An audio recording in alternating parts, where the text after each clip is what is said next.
Au nom du Père et du Fils et du Saint-Esprit, ainsi soit-il. La messe de ce dimanche nous montre que le bon Dieu est un Dieu de paix, toujours prêt à pardonner, à exaucer les prières au nom de Jésus-Christ. Toujours prêt à guérir les âmes et même parfois les corps, comme ici dans l'Évangile que nous venons d'entendre. Il est donc en soi simple d'aimer un tel Dieu.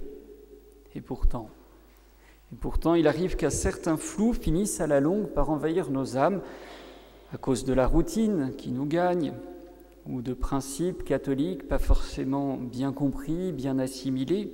Il faut du temps et toute une vie ne suffit pas pour bien discerner certaines choses. C'est peut-être aussi par la prise d'une mauvaise direction spirituelle ou par telle habitude de péché, même véniel, non combattu ou trop mollement.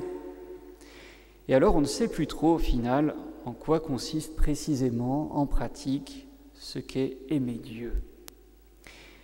Même lorsqu'on l'aime, il faut nous résigner, pauvres créatures de quelques jours, à ne jamais pouvoir aimer Dieu comme nous voudrions l'aimer, comme nous savons que nous devrions l'aimer. C'est un peu comme lorsque l'on monte une montagne en faisant de la randonnée.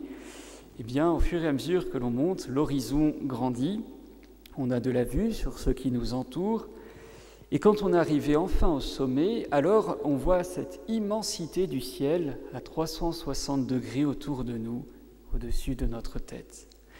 Une immensité encore bien plus grande que tout ce que nous voyons, tout ce que nous dominons au-dessous de nous. Il en va de même dans l'amour du bon Dieu. Plus on l'aime d'un amour de charité surnaturelle, plus on se rend compte de son immensité, de sa grandeur en perfection, combien il est aimable. Et aussi de notre petitesse par contraste. Et c'est pour cela que paradoxalement, ce sont ceux qui en font le plus dans l'ordre de l'amour de Dieu, qui y croient et sincèrement, véritablement, ce n'est pas de la fausse humilité chez les saints, qui croient en faire le moins. Ce que le bon Dieu demande de nous, mes bien chers frères, c'est que parmi tout ce que nous aimons ici-bas, et il y en a des choses, l'amour de Dieu, le sien, soit le plus élevé, qu'il occupe toute notre âme, qu'il remplisse tout notre esprit et que nous y exercions toute notre force. Non pas plus tard, quand ceci ou cela sera fait, quand nous irons mieux, mais maintenant, chaque jour de notre vie. Tu aimeras le Seigneur, ton Dieu, de toute ton âme, de tout ton cœur, de toutes tes forces. Ce n'est pas un conseil que le bon Dieu donne à Moïse sur le Sinaï, c'est un commandement. Un commandement non pas de perfection, mais d'obligation pour tout chrétien. C'est une nécessité, c'est un peu comme l'alphabet de notre religion, le principe de notre salut. Lorsque sainte Agnès, toute jeune fille d'à peine 12, peut-être 13 ans, courut toute joyeuse au martyre terrible qui l'attendait, l'un de ses derniers cris fut « J'aime le Christ ». L'amour vrai, la charité bien ordonnée peut s'écrire même avec son sang. Alors pourquoi Dieu nous a-t-il commandé de l'aimer ? C'est assez curieux. Il aurait pu lui suffire de nous permettre de l'aimer. Il tient tant à l'amour de ses créatures qu'il leur a donné un ordre de l'aimer. Dieu semble oublier qu'il est Dieu, dit le père Faber. Il ne peut avoir pour fin que lui-même et non les créatures. Et pourtant, à ses yeux, toute la création n'est rien en comparaison du cœur d'un homme ou de la prière d'un enfant. Saint Thomas d'Aquin va jusqu'à dire que Dieu aurait créé tout l'univers pour un seul homme qui aurait vécu en état de grâce avec la charité en son âme. Le cœur sacré de Jésus nous a aimés sur la croix et il continue de nous aimer surnaturellement au ciel, sur l'autel aussi du saint sacrifice de la messe. Et il dit à la vénérable Bénignat « J'ai soif de l'amour de mes créatures. Je voudrais leur donner et je ne puis le faire parce qu'elles ne le veulent pas.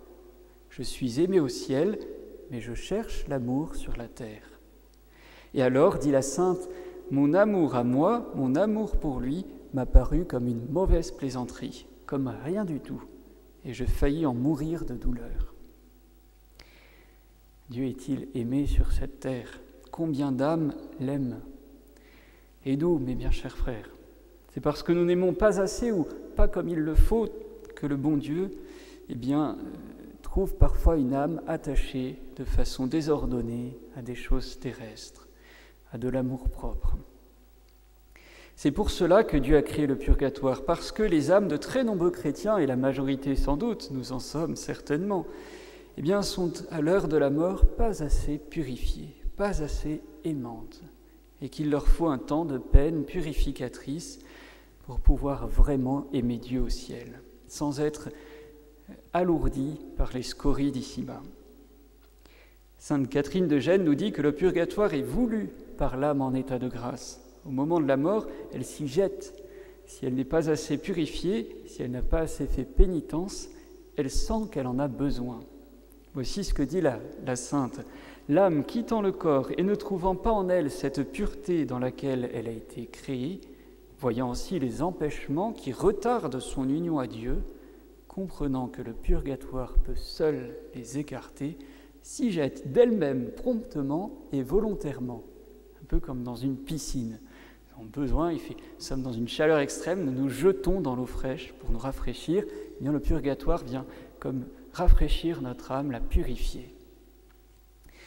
Aimons donc, mes bien chers frères, plutôt que de nous jeter un jour au purgatoire, nous jeter dès à présent dans la grâce des sacrements, par la communion, la confession, dans la pénitence, la prière, l'amour de Dieu, qui va toujours de pair avec le combat contre le péché. Le purgatoire n'est pas un lieu agréable, contrairement à la piscine qui peut l'être. Il est un remède qui réjouit certes les âmes, qui les guérit, mais un remède douloureux, purifiant. Sainte Marguerite Marie a eu la vision, dit-on, d'un bénédictin dévoré par les flammes, la suppliant de venir l'arracher du purgatoire et de prendre sur elle une partie de ses tourments.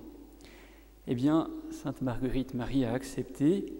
Elle confiera par la suite qu'elle a terriblement souffert pour ce pauvre religieux infidèle à son sacerdoce.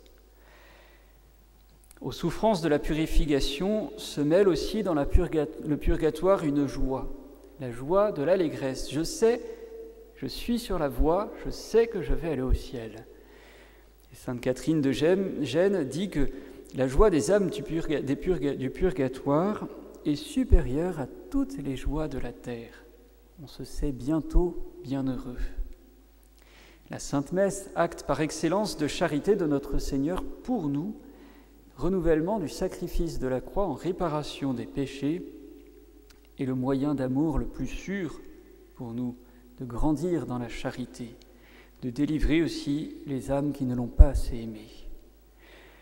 Saint Bernard de Clairvaux, pendant qu'il célébrait la messe, eut cette vision qui fait penser à la vision de l'échelle de Jacob, des anges qui descendent dans le purgatoire y prendre les âmes et qui les montent, qui les emmènent au ciel.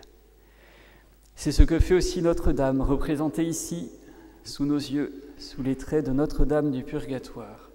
Nous la voyons intercéder, tirer une âme vers le haut, vers le ciel. Aimons donc Dieu de toute notre âme sur cette terre, mes bien chers frères. Notre Seigneur a dit à Sainte Marguerite Marie, il lui sera beaucoup pardonné parce qu'elle a beaucoup aimé.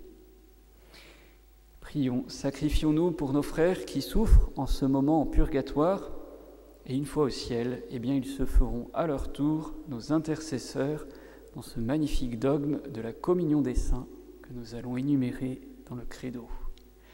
Au nom du Père et du Fils et du Saint-Esprit, ainsi soit-il.